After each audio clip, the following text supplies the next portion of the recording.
Hello CSR and aspirants, I hope आप लोगों के प्रिपरेशन काफी अच्छे से चल रहा है और आप लोग अभी सोच रहे होंगे कि हमारे सीएसआर एग्जामिनेशन में कौन कौन से ऐसे चैप्टर्स हैं जो हम लोग पढ़ के जाए तो हमारा नेट क्लियर हो जाए और ज्यादा चैप्टर्स पढ़ने भी ना पड़े। बेसिकली हम लोग जो चीज के बारे में बात करने वाले हैं वो है कि कुछ चैप्टर्स जो बहुत ही ज्यादा हाई वेटेज कैरी करता है सीएसआर एग्जामिनेशन में, उसमें से अगर हम लोग बात करने की कोशिश करें तो सबसे पहला जो आता है वो है हमारा क्वांटम मैकेनिक्स के कुछ चैप्टर्स, जिनमें एक क्वेश्चन तुम्हें हमेशा मिलेगा, वो है स्कैटरिंग। तुम अगर प्रीवियस ईयर्स के पेपर्स देखोगे रिसेंटली तो स्कैटरिंग से हर एक बार एक एक क्वेश्चन का आया है, वो है 5 मार्क्स के क्वेश्चन आए हैं। दूसरा जो एक चैप्टर है वो है तुम्हारा पर्टर्बेशन। पर्टर्बेशन से तुम्हारा टाइम इंडिपेंडेंट से एक क्वेश्चन आता है, टाइम डिपेंडेंट से एक क्वेश्चन आता है। अगर टाइम डिपेंडेंट नहीं भी आ रहा है तो टाइम इंडिपेंडेंट से एक क्वेश्चन मिलेगा ही मिलेगा। सो पर्टर्बेशन चैप्टर भी बहुत ज्यादा इंपॉर्टेंट है। इसके अलावा अगर तुम लोग देखोगे कि 1D से 3D से 3D चैप्टर से तो हमेशा 3D and angular momentum, 3D and angular momentum, 3D potential and angular momentum, angular momentum, इस चैप्टर से भी हमेशा क्वेश्चन आते हैं। तो क्वांटम मैकेनिक्स की ये 3 चैप्टर्स हो गया। क्लासिकल मैकेनिक्स की अगर बात करें तो जो चैप्टर बहुत ज्यादा हाई वेटेज कैरी करते हैं, मेरे तो दोनों ही दिमाग में आ रहे हैं, 3 आ रहे हैं दिमाग में। एक तो है तुम्हारा सेंट्रल फोर्स, जिसके ऊपर मैंने 10 लेक्चर्स लिए हैं और यूट्यूब में डाल दिए हैं, और वो 10 लेक्चर्स में सारा का सारा theory and every PYQs of TIFR NET GATE JEST का सॉल्व करा दिया गया है। तो कोई भी बच्चा अगर वो 10 लेक्चर्स देख लेगा तो मुझे नहीं लगता उसको लाइफ में सेंट्रल फोर्स में किसी भी कभी भी प्रॉब्लम होगा। So this is number 1। Chapter number 2 is your special theory of relativity. हर साल एक ना क्वेश्चन, एक ना एक क्वेश्चन तो आएगा ही यहाँ से। चैप्टर 3 में नाम लेना चाहूंगा लाग्रेंजियन टू हैमिल्टोनियन कन्वर्जन या हैमिल्टोनियन टू लाग्रेंजियन कन्वर्जन, या तुम लोग यहाँ पे नाम लिख सकते हो small oscillation, just because last year small oscillation नहीं आया था तो इस बार आने के बहुत ज्यादा चांसेस हैं। तो ये कुछ चैप्टर्स हैं जो बहुत ज्यादा हाई वेटेज कैरी करता है। इसके अलावा अगर मैं बात करूं तो मुझे जितना ध्यान में आ रहा है, अगर मैं बात करूं तुम्हारे कंडेंस्ड मैटर फिजिक्स का, तो कंडेंस्ड मैटर फिजिक्स में एक है तुम्हारा crystallography. Crystallography and X-ray diffraction, यहां से हर साल एक नए क्वेश्चन रहते हैं। एक क्वेश्चन तुम्हारा होगा बैंड थ्योरी से, बैंड थ्योरी से आते हैं, नहीं तो तुम्हारा specific heat Einstein Debye theory यहां से देते हैं। एक तुम्हारा है सुपर कंडक्टिविटी। इस चैप्टर भी बहुत इंपॉर्टेंट है, जस्ट बिकॉज लास्ट की ईयर्स में क्वेश्चन नहीं आया तो इस बार क्वेश्चन आने के चांसेस हैं। सुपर कंडक्टिविटी, कंडक्टिविटी, इसके साथ प्लीज हॉल इफेक्ट को भी पढ़ के जाना क्योंकि क्वेश्चन आ सकते हैं। अगर हम लोग ईएमटी की बात करें तो ईएमटी में क्वेश्चन आने की बहुत ज्यादा संभावना है ईएम वेव्स से। ईएम वेव्स जहां पे तुम्हारा पोलराइजेशन, डिफ्रैक्शन, इंटरफेरेंस, वेवगाइड, फिर तेरे गॉस ट्रांसफॉर्मेशन, फिर तुम्हारे EM waves in a conducting medium, EM waves in a dielectric medium, everything cover होता है। और यहाँ से तुम्हारा लगभग लगभग 8 मार्क्स के क्वेश्चंस तो आते ही आते हैं, 5 to 8 वेरी करता है एक्चुअली। बट इसके अलावा भी अगर देखोगे तो एक चैप्टर मेरे दिमाग में बहुत आ रहा है, आइदर तुम्हारा वो है इंडक्शन। इंडक्शन से क्वेश्चन पूछते हैं, पॉइंटिंग वेक्टर भी इसके अंदर आ जाता है। तो एक तो है इलेक्ट्रोमैग्नेटिक इंडक्शन से क्वेश्चन पूछते हैं, और लगभग लगभग अभी जो ट्रेंड चल रहा है उसमें तुम्हारा आइदर इमेज प्रॉब्लम से पूछेगा, नहीं तो बाउंड्री वैल्यू। मैं बाउंड्री वैल्यू में नाम लिख रहा हूँ, boundary value problem in electrostatics. Boundary value जो इलेक्ट्रोस्टैटिक्स में है वहां से क्वेश्चन आते हैं। इसके अलावा अगर मैं बात करूं थोड़ा बहुत मैथमेटिकल फिजिक्स में, मैथमेटिकल फिजिक्स में तो वहां पे तुम्हें कुछ चैप्टर्स बहुत ज्यादा देख के जाने की जरूरत है। एक तो है तुम्हारा न्यूमेरिकल मेथड्स, 5 मार्क्स से क्वेश्चन आता है सेक्शन सी में, प्लीज पढ़ के। छोटा सा चैप्टर है, पढ़ के जाओगे 5 मार्क्स का क्वेश्चन आ जाएगा तो वो कर सकते हो। न्यूमेरिकल मेथड से क्वेश्चंस आते हैं, Fourier and Laplace transform, Laplace transform, यहां से भी क्वेश्चंस आते हैं। और एक चैप्टर जो बहुत ज्यादा इंपॉर्टेंट है, हर साल क्वेश्चन रहता है, वो है तुम्हारा कॉम्प्लेक्स एनालिसिस। उसको हम कहते हैं कॉम्प्लेक्स एनालिसिस। तो मैथ्स में ये 3 चैप्टर बहुत इंपॉर्टेंट है, तुम्हें बिल्कुल नहीं छोड़ना है। इसके अलावा अगर मैं स्टैटिस्टिकल मैकेनिक्स की बात करूं तो सबसे ज्यादा मार्क्स होल्ड करने वाले तो बहुत सारी चीजें हैं। एक तो है तुम्हारा कैनोनिकल एंसेम्बल, जहां से बहुत क्वेश्चन होते हैं।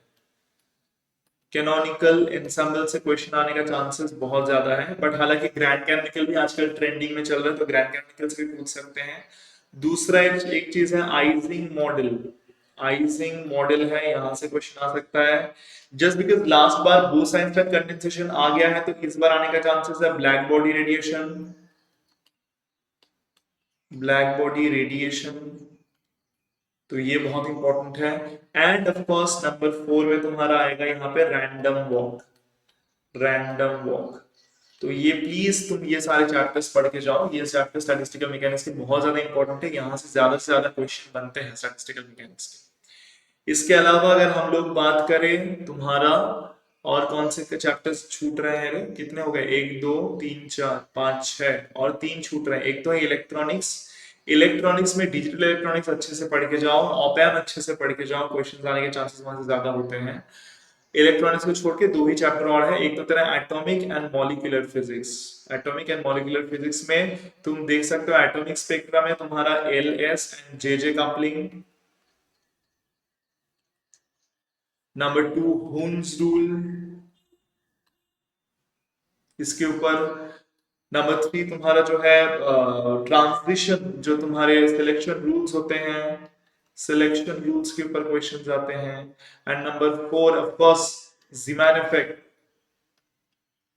ये तुम्हारा एनोमलस भी हो सकता है, नॉर्मल भी हो सकता है। नंबर 5 तुम्हारा आता है पैशन बैक इफेक्ट, नहीं तो hyperfine splitting.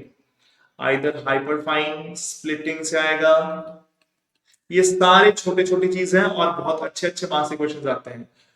And passion back effect, PASCHEN effect. मेरा ना स्पेलिंग गलत हो सकता है, एक बार देख लेना। तो पैशन बैक इफेक्ट, ये सारी चीजें तेरे इंपॉर्टेंट है। एटॉमिक स्पेक्ट्रा से, मॉलिक्यूलर स्पेक्ट्रा से क्या इंपॉर्टेंट है भाई? मॉलिक्यूलर स्पेक्ट्रा की अगर मैं बात करूं, डेफिनेटली मॉलिक्यूलर स्पेक्ट्रा से रामन इफेक्ट बहुत इंपॉर्टेंट है। एंड ऑफ कोर्स लेजर बहुत इंपॉर्टेंट है। लेजर से बहुत साल क्वेश्चन नहीं आया, शायद 1 2 साल क्वेश्चन नहीं आया लेजर से, तो लेजर प्लीज देख के जाओ। तो यहां से इतना ही कर लो। न्यूक्लियर फिजिक्स में तो मैं कहूंगा, अगर न्यूक्लियर फिजिक्स की बात करूं तो न्यूक्लियर फिजिक्स में एक तो है तुम्हारा बीटा डीके, सिलेक्शन रूल्स, बहुत सवाल आते हैं इनसे। नंबर 2 में तेरा है alpha and gamma decay. Gamma decay के कुछ वो होते हैं जो मतलब गामा डीके की कुछ चीजें हैं जो ये कब हुआ, ये कब हुआ, ऐसा ऐसा टाइप से क्वेश्चन आते हैं। और गामा डीके बहुत इंपॉर्टेंट है। अल्फा डीके के ऊपर क्वेश्चंस आ सकते हैं, तो beta decay, alpha decay, gamma decay, this all are important. इसको अगर छोड़ दे, ये तीनों को तो अच्छे से पढ़ना ही है। अगर इसको हम लोग छोड़ के बात करें तो डेफिनेटली हमारा जो एलिमेंट्री पार्टिकल्स है, एलिमेंट्री पार्टिकल्स, पहले बहुत क्वेश्चन आते थे, अभी बहुत कम आने लगे हैं एलिमेंट्री पार्टिकल से क्वेश्चन। बट तुम लोग पढ़ना शुरू कर दो, क्या हो सके इस बार क्वेश्चन आ रहे हैं। मैं अगर 2023 की बात करूं फरवरी में, तो बहुत सारे क्वेश्चन आते थे एलिमेंट्री पार्टिकल्स के। उससे पहले भी हर साल एक ना एक क्वेश्चन तो रहता ही था एलिमेंट्री पार्टिकल्स। फिलहाल मैं देख रहा हूँ क्वेश्चन थोड़े कम आ रहे हैं, बट प्लीज पढ़ के जाओ elementary particles, alpha beta gamma पढ़ के जाओ, क्योंकि न्यूक्लियर फिजिक्स में यहाँ से क्वेश्चन बहुत बनते हैं। ठीक है, तो ये तुम्हारे 9 के 9 सब्जेक्ट। इलेक्ट्रॉनिक्स सच कहूं तो आई am not much enlightened with electronics, तो तुम लोग को अगर फिर भी बताऊं तो डिजिटल इलेक्ट्रॉनिक्स अच्छे से पढ़ के जाओ, जो थोड़ा बहुत टाइमर है वो सब चीजें थोड़ा देख के जाओ, या ऑप-एम्प जो तुम्हारा एनालॉग इलेक्ट्रॉनिक्स से आता है वहां से देख के जाओ, बीजेटी देख के जाओ, एफईटी देख के जाओ। ये सारी चीजें से क्वेश्चंस बनने का चांसेस काफी ज्यादा है। But again I am not specialization in electronics, तो इलेक्ट्रॉनिक्स के बारे में नहीं बोलूंगा ज्यादा। बट बाकी जो सब्जेक्ट है मोस्टली जो तुम्हारे क्वांटम मैकेनिक्स है या क्लासिकल मैकेनिक्स है या तेरा ईएमटी है, यहाँ से क्वेश्चंस, इसके अलावा और कोई जगह नहीं है क्वेश्चन देने का। अगर तुम मुझे बोले तो मैं यहाँ पे और एक ऐड कर देता हूँ, वो है specific heat and lattice vibration. Lattice vibration, जो भी बच्चों ने मेरे YouTube के लेक्चर अच्छे से देखे, मैंने हर एक चीज टू द पॉइंट YouTube में पढ़ाए हैं। एक बार मेरे YouTube चैनल में जाओ और वहां पे प्लेलिस्ट में जाकर सारे के सारे 184 वीडियोस वगैरह हैं, वहां पे जाके वो वीडियोस को देखो। मतलब मैं नहीं कर रहा तो सारे वीडियोस देखने हैं, सारी वीडियोस नहीं देखने हैं, जो चैप्टर्स के ऊपर तेरे डाउट्स है, लग रहा है कि ये हो नहीं पाया जैसे सर ने क्या पढ़ाया, एक बार देख के जल्द से जल्द इसको सीख लेता हूँ, वो सब तुम यूट्यूब से देख सकते हो। That's what my suggestion is. बाकी यही पढ़ के जाओ, यहाँ से क्वेश्चंस आएंगे, या मैथमेटिकल मेथड्स में न्यूमेरिकल मेथड्स जो होता है वो बिल्कुल छोड़ के मत जाओ, मीटर डेप्थ मेथड, फिर और भी जितने सारे मेथड्स हैं वो सारे पढ़ के जाओ, ठीक है।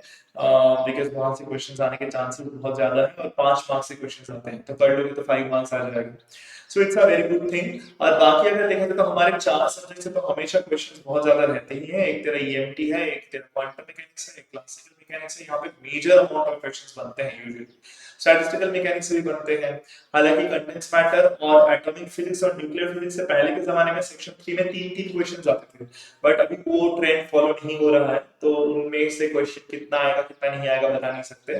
बट फिर भी हम लोग एटलीस्ट 2-2 क्वेश्चन तो एक्सपेक्ट कर ही सकते हैं। कंडेंस मैटर से 2 या 3 क्वेश्चन, न्यूक्लियर फिजिक्स से 2 क्वेश्चन, एटॉमिक फिजिक्स से एटलीस्ट 3 क्वेश्चन, या हम लोग एक्सपेक्ट कर सकते हैं। इतना ही करके जाओगे तो हो जाएगा, बाकी ज्यादा कुछ पढ़ने की जरूरत नहीं है। चलो, थैंक यू वेरी मच। मैं अपने सेशन को यहाँ पे खत्म कर रहा हूँ। If you people have any doubt then please talk to us. मैं एक बात कह दूं कि यहाँ पे एक स्कॉलरशिप टेस्ट का एक सेकंड है, एक स्कॉलरशिप टेस्ट का अरेंज किया गया है, जो स्कॉलरशिप टेस्ट सारे उन बच्चों के लिए हेल्पफुल होगा जो बच्चे तुम्हारे इसमें आ रहे हैं। बेसिकली तुम्हारे जो दिसंबर से नेट के लिए प्रिपरेशन कर रहे हैं उनके लिए स्कॉलरशिप टेस्ट बहुत ज्यादा हेल्पफुल होगा। सो डेफिनेटली डेट जो है वो डेट मैं मेंशन कर दूंगा बाद में इन अ शॉर्ट, तो तुम लोग स्टे ट्यून रहो चैनल के साथ, तो शॉर्ट्स में मैं उसका डेट मेंशन कर दूंगा स्कॉलरशिप टेस्ट का। एंड इसके अलावा भी मैं कहना चाहूंगा कि जो बच्चे दिसंबर से नेट के लिए प्रिपरेशन ले रहे हैं वो जल्द से जल्द एडमिशन ले लें, क्योंकि ऑलरेडी बैच स्टार्ट हो गया है, तो तुम जितना लेट करोगे एडमिशन लेने में उतना ज्यादा तुम्हारे तरफ से डिले हो जाएगा सिलेबस खत्म करने में। तो बेहतर यही है कि तुम जल्द से जल्द ज्वाइन कर जाओ, ताकि तुम्हारा सिलेबस भी टाइम पे खत्म हो और तुम्हें रिवीजन करने के लिए बहुत ज्यादा टाइम मिले, ठीक है। Okay, thank you very much. I am ending my section here. If you have any queries then do let us know in the comment section. और ज्यादा से ज्यादा हो सके तो पढ़ो, जितना हो सके पढ़ो, रिवीजन करो, मॉक टेस्ट दो, ताकि तुम्हारा स्पीड बढ़ जाए, ताकि तुम्हारे एग्जाम लेवल में कौन से पार्ट को पहले अटेम्प्ट करना है, कौन से पार्ट को बाद में अटेम्प्ट करना है, ये सब चीजों के बारे में तुम्हें एक प्रॉपर आइडिया हो जाए, ठीक है। Thank you very much and best of luck. Bye bye.